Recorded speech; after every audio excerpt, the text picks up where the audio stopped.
السلام عليكم ورحمة الله تعالى وبركاته، والصلاة والسلام على رسول الله. اليوم نبدأ موضوعنا اليوم موضوع تاع الطفل يونس وسعدودي. هذا الطفل سعدودي هذا الذكاء تاعو يعني باين بلي خارق للعادة، يعني هي تعطيله عملية حسابية، إما عملية حسابية كبيرة يجيبها هكذا بدون بدون ما يستعمل السيالة ولا شي حاجة. هذا يدل على أن عنده ذكاء خارق. قول 15 في 16. 15 16 240. 7 في 500. 7 في 500 3500. و90 في 1990. 90 في 1990. 2100. أما طفل يونس هذا ذكي ثاني، ذكي الذكاء تاعو يعني في التمثيل، يقدر يمثل باللي أنه طفل غبي وما يعرفش يحسب، لكنه هو ذكي، ماهوش غبي. الطفل هذو الزوج يونس وسعدودي هذو حبينا نديرو لهم فيديوهات لأن شفنا فيهم قدرات كبيرة، قدرات خارقة. سلام. وين رحت اليوم؟ رحت للشيخ. للشيخ. واش قراتك؟ قراتني الفرنسية الإنجليزية. قراتك الفرنسية الإنجليزية. أيام الأسبوع. خلطت معليش. راك حافظهم؟ أنا حافظهم. قلنا عليهم؟ نقول لك عليه. تفضل. ستارداي. خلي. سانداي. الله يبارك. مانداي. ما شاء الله. توزداي. ربي. وينزداي. أحي. 3 داي. خيرة ربي. فرودير. الله يبارك ما شاء الله. شو قراتك؟ قراتني عليهم الشيخ. جود. ثانك يو. فيري هاي.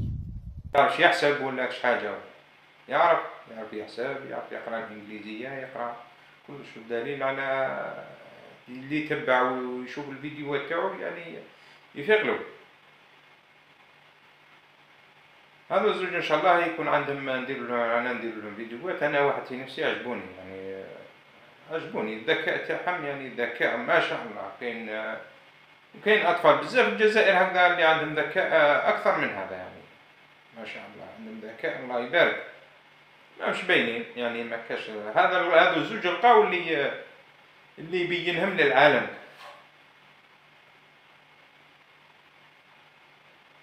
وان شاء الله يكون عندهم هذا الزوج هذا، ان شاء الله يكون عندهم مستقبل كبير ان شاء الله في اعلى مناصب الدولة. لان الناس كيما هذو لازم لهم يلقاو التفاتة من طرف السلطات، يقدروا يوجهوهم يعني للميدان اللي يلقاو رواحتهم فيه. كل واحد عنده حاجة ميدان ينجح فيه، ماشي كاع ننجحو في ميدان واحد، ولا ننجحو في الطب الكل، ولا ننجحو في التعليم الكل، ولا ننجحو في القراءة الكل، لا، كل واحد وين ينجح، كل واحد وربي طال القدرات تاعو. ولكن كاين اللي اكتشف القدرات تاعو، كاين اللي ما اكتشفهاش، كاين عنده قدرات راقدة نايمة موش عارف القدرات، ما اكتشفش القدرات تاعو. لهذا نقول الناس هذو اللي فاشلين في الحياة تاعهم، حاول تكتشف القدرات اللي طاح لك ربي سبحانه، حاول تكتشفها، لأن المستحيل الإنسان ربي سبحانه خلقه ما طالوش كل واحد، ولكن كاين اللي اكتشفها وكاين اللي ما اكتشفهاش. الإنسان لما يكتشف القدرات تاعو والحاجة اللي يبغيها يقدر يدير المستحيل، يقدر يروح بعيد. أما الإنسان اللي يبقى يخمم أنه ضعيف وما يقدر يدير والو، هذاك هو دار سني على حياته بالفشل قبل ما يبدأ. الإنسان ما يفشلش روحو، الإنسان عمره اللي يشوف روحو ضعيف، تشوف روحك ضعيف. حاول انت برك يعني تكتشف الموهبة اللي طاها لك ربي، واش قادر دير، واش قادر تنجح. نعطيكم واحد الحاجة. أنا كنت صغير كنت نحب ندير نبني، نحب ندير سكنات هكذا بالطين. مرور الزمن يعني مرور المدة هكذا حتى كبرنا ولا اكتشفت روحي اني وليت عامل في البناء. ما جوش اخبار، ما جوش يعني اخبار على كيف يعني. حتى واحد النهار سقساني وليدي قال لي بابا تا كي كنت صغير واش كنت تحب تلعب؟ قلت له يا ابني انا كنت نحب نبني ديار. يعني بالصدفة هكذا بالكلام هذا قال لي على هذا اللي وليت خرجت يعني بناء، يعني نخدمو الخرسانة، نخدمو يعني مادة التكوين، مادة حتى حاجة. يعني كنت صغير كنت حاب نبني، كي كبرت يعني اكتشفت روحي انه في الصغر تاعي كنت نبني، كنت نحب نبني، نحب نشيد عمارات. وبالصدفة يعني السؤال تاع الابن تاعي اللي نبهني واش كنت نحب في صغري. كاين بزاف اللي الانسان يكون صغير يحب حاجة هكذا يحبها بزاف. يحاول الانسان انه يستثمر بالحاجة هذيك اللي يحبها، لانه هذيك الحاجة ممكن تكون موهبة اللي طهر ربي باش ينجح فيها في المستقبل. لهذا الدول المتقدمة يدو تلاميذ للمدارس ويعطونهم العاب، يكونوا صغار يعطونهم العاب كل واحد واش يحب يلعب ويتبعوهم. يتبعوا الطفل هذا يعني يشوفوه يحب يصنع حاجة هكذا، والآخر يرسم في كاش مثلا طائرة، والآخر يرسم في بناء، والآخر كل واحد يعطونهم على حساب واش راه يخمم الطفل هذاك. لأن الطفل هذاك الحاجة اللي راهي في مخو هي المستقبل تاعو، هي المستقبل اللي راح ينجح فيه.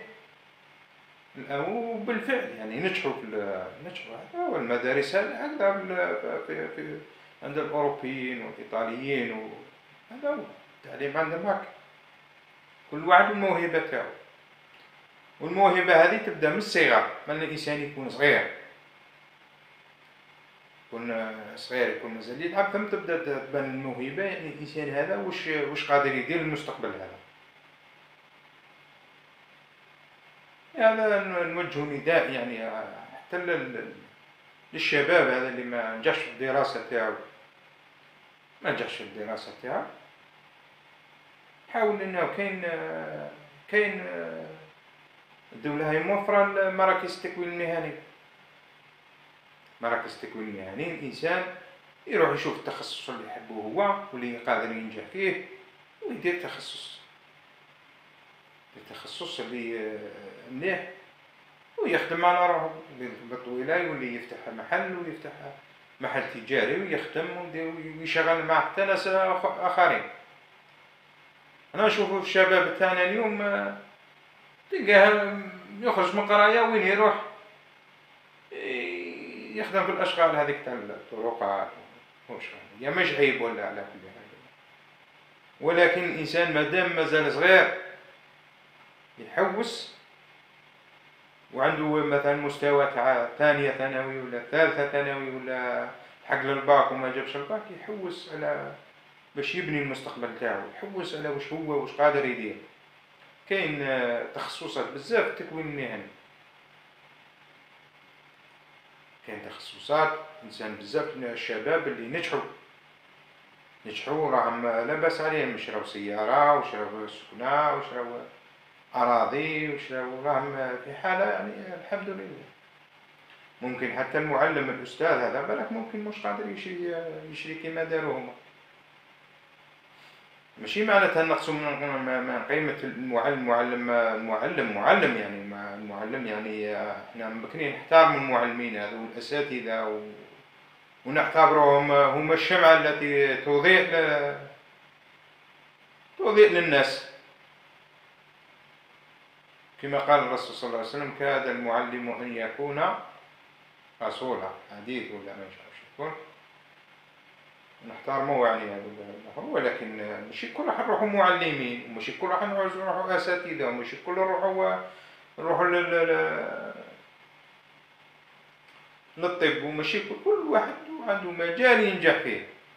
حاولوا كيفاش ان انسان يكتشف المجال اللي هو يقدر يساعده ويقدر ينجح فيه. وفي الأخير نقول لكم تحياتنا للجميع، تحياتنا اللي راهم يشاهدوا فينا كل كامل. ما أخوكم يوتيوبر داود حسن، دعمونا إن شاء الله نقدموا محتوى، يعني بالتدعيم تاعكم محتوى واقتراحات إن شاء الله نقدموا محتوى أفضل من هذا. هذا القناة هذه كانت مجرد فكرة، يعني فكرة باش نفتح القناة هذه، والحمد لله فتحت فكرة. كانوا عدد المشتركين قليل، وما عندناش مشاهدات، وما نعرفوش يعني الضمان هذا تاع القناة الرقمية هذه الإلكترونية. بشوية شوية شفنا أهل الاختصاص وتفرجنا فيديوهات الناس اللي يخدموا فيديوهات هكذا وكيفاش نجحوا، والحمد لله يعني. نتمنى ان شاء الله الشباب هذا الجزائري الصاعد، هذا الجيل الصاعد هذا يكون يعني يخمم، يكون واعي ويكون ايجابي في المجتمع، ما يكونش سلبي، ما يكونش عالي على الدولة، يكون ايجابي في الدولة، يقدم خدمات للدولة. هذا هو كيفاش المجتمع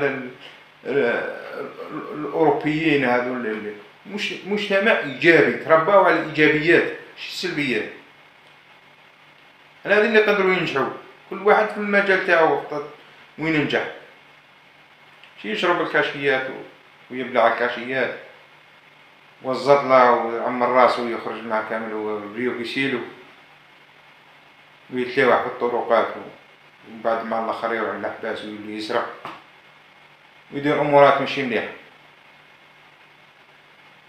نوجهو نداء لهذو الشباب الصاعد، هذا الجيل اللي سورتو هذو اللي راه يقرا، اللي يخرج من القراية ننصحوه الله غير يروح يدير تكوين. اما الدولة هي فاتحة يعني الدراسة مجانية، يروح يدير التكوين تاع كاش تخصص.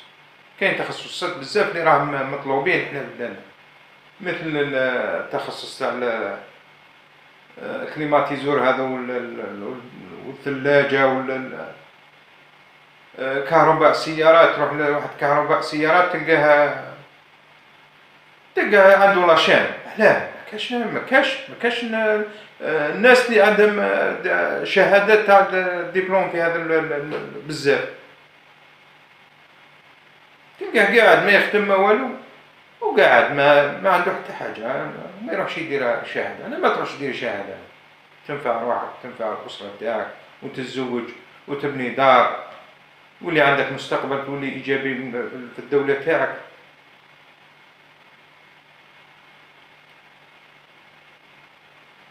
هذا ننصح الشباب هذول اللي يخرجوا من الدراسة هذه، ما تقعدش تخدم بنهارك الهاي والهاي. شوف راك عندك سورتو اللي عنده مستوى، اللي ما عندوش مستوى قليل يضر.